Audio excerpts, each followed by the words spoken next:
Sa pinapagpalang tanghali sa ating lahat. Ngayon ito, ang ating pong ginagawang lunch sa amin. May pa-lunch po ako. Ngayon, dinner lang po wala. Kaya ito, nag-message na yung ating mga mabait na amo. Bilutuin mo na ang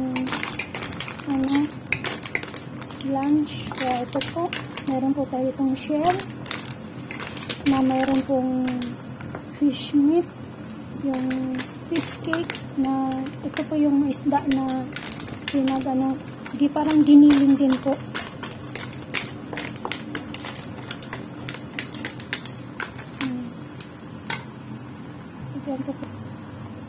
Yan po. May ano po, nilagyan ko po ito ng luya. Siyempre luya. Tapos meron po siyang ginger. And then may wine din po siya. Ang tagal naman po mag-ano ng iba. Magbukas. Tapos lalagyan po natin siya ng yung vermicelli po na kasi ito naman pong ating gulay. Meron po siyang ito po yung tofu. Frozen po ito.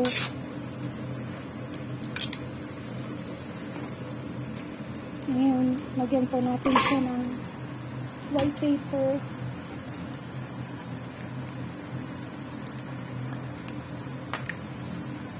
Tapos meron po tayong in-steam na isda.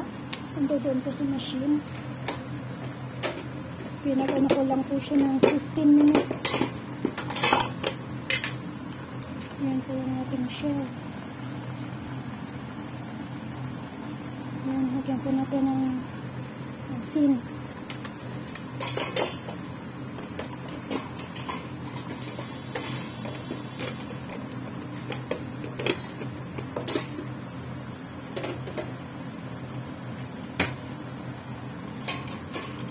Mix natin po.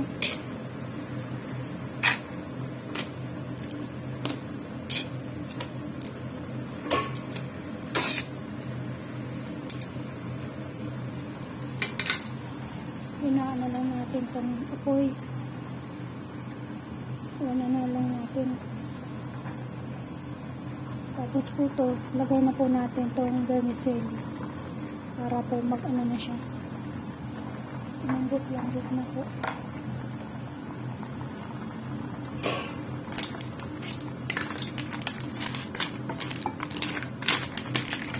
Sana po mag-ano na yung bumuka na po yung shell.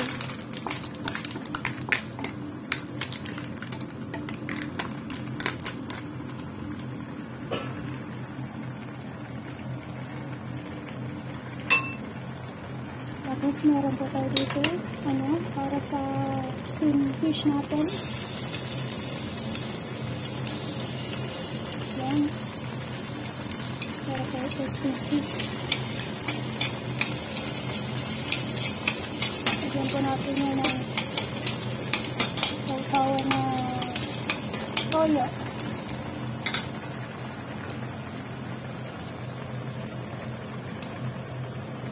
Yan po ang ating inaana po natin siya.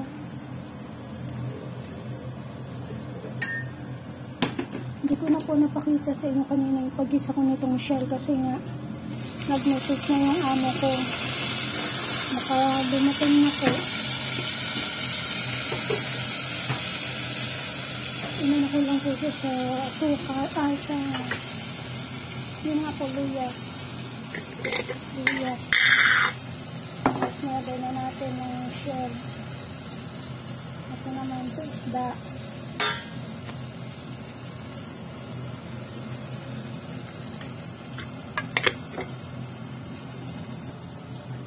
Lagyan po natin ng tubig.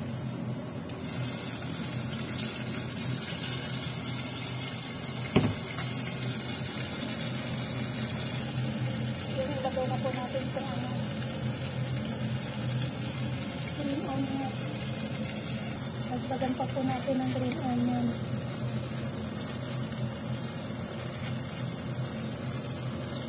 Yan.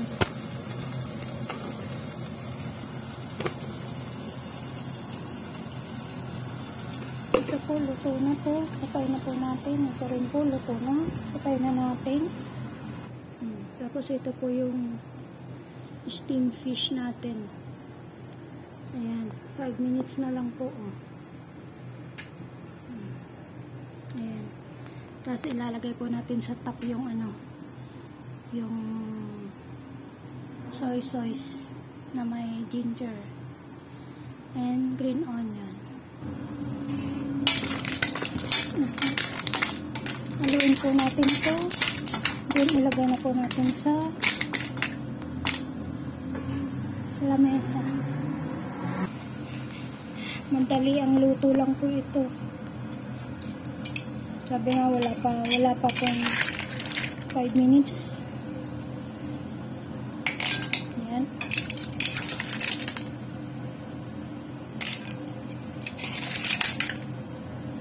Ayan.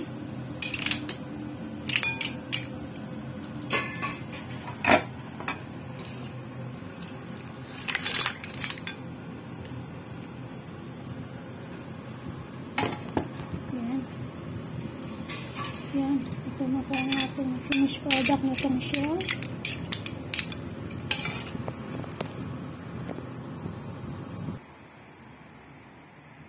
Yan na po, lagay na natin dito sa lamesa. At yung gulay po, lagay na rin natin dito sa plato para malagay na rin natin doon sa lamesa.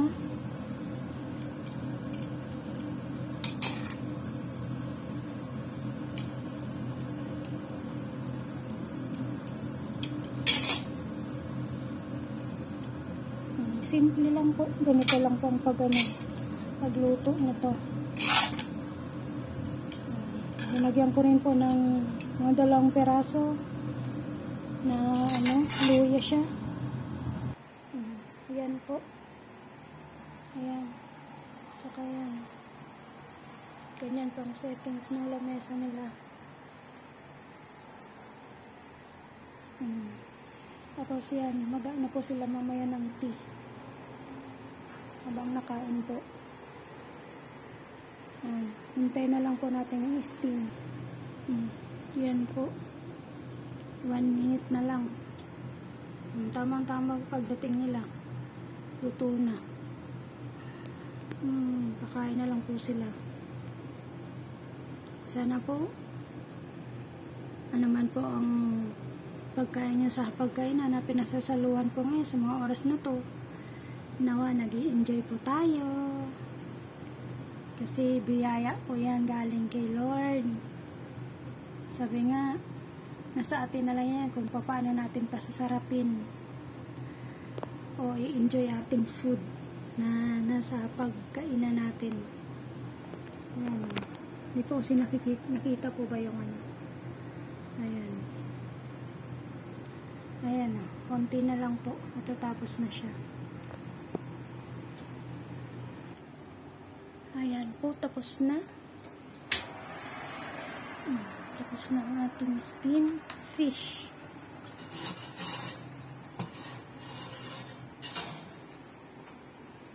Ilagay na po natin ang ating sauce dito.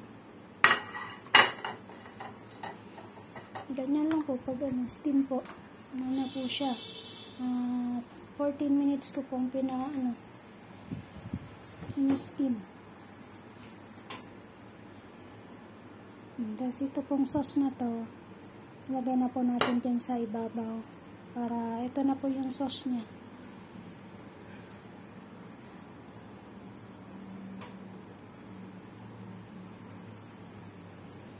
Meron po tong soy sauce, asukal, tsaka yung mantika po. Yan na po yung pinaka sauce nya.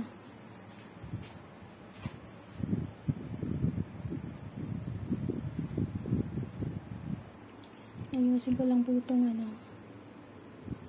para medyo magkalat-kalat yung kanyang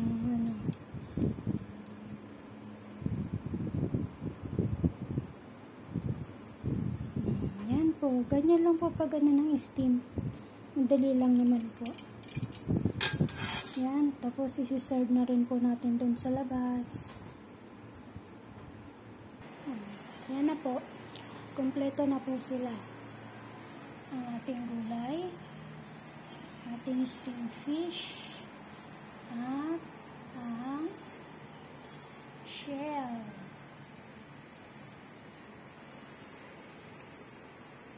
Ayan na po.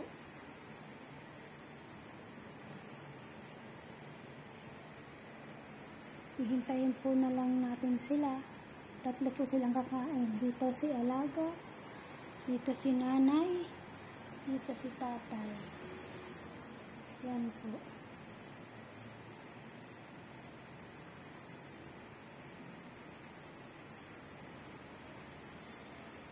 Ang bilis lang po. Wala 10 minutes siguro. Tapos pagkabasa ko po na sabing magluto ka na. Maya-maya po kasi naglilinis po ako ng kwarto. CR pa lang po yung natapos ko. Muli, ito po ang steamed fish. Ito po ang shell. Ang ating gulay. Kaya, ito po ang 3 menu na niluto po natin ngayon. Pananghalian. Matagal din po silang hindi kumain dito ng sabay. Silang 3. Lagi lang po si Alaga. Paalis na rin po si Alaga ko. Pabalik na rin po siya sa UK. Dahil mag-aaral na po siya ng uni. Nasa uni na po siya.